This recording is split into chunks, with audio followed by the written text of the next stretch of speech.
أهلا بيكم النهاردة. هقول لكم على حاجة لطيفة جدا جدا جدا، وهي عن بدء دبلومة الصحة النفسية يوم الخميس الموافق 30 يناير بإذن الرحمن.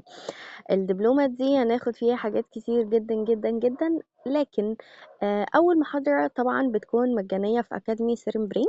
تمام، الناس اللي عاوزة تحجز معانا الدبلومة أو تحضر معانا يوم الخميس اللي هو بكرة إن شاء الله، تكتب لي في الكومنتس كيفية الحجز أو عايزة إن أنا أدخل أول محاضرة بتكون مجانية، لكن الدبلومة مدفوعة.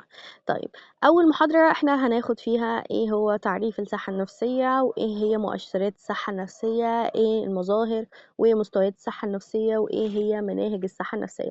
يعني بمعنى أصح احنا بناخد البيزكس بتاعة الصحة النفسية في أول محاضرة، وهي مجاني للجميع تماما.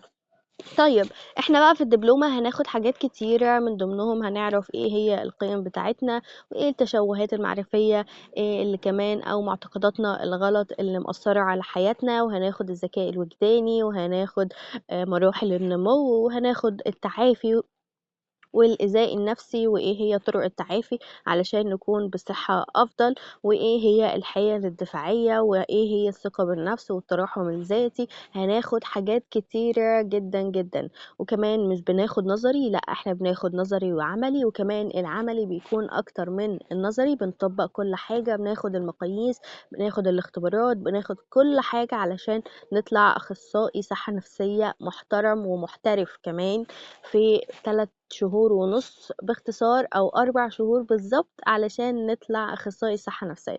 نقدر نشتغل معانا في الأكاديمي لو أنت من الطلاب المميزين اللي هيحضروا معانا الدبلومة، وكمان تقدر تشتغل في أي مكان لأنك بتاخد كارنيه أخصائي صحة نفسية، وكمان بتاخد شهادة مختومة من وزارة التضامن الاجتماعي.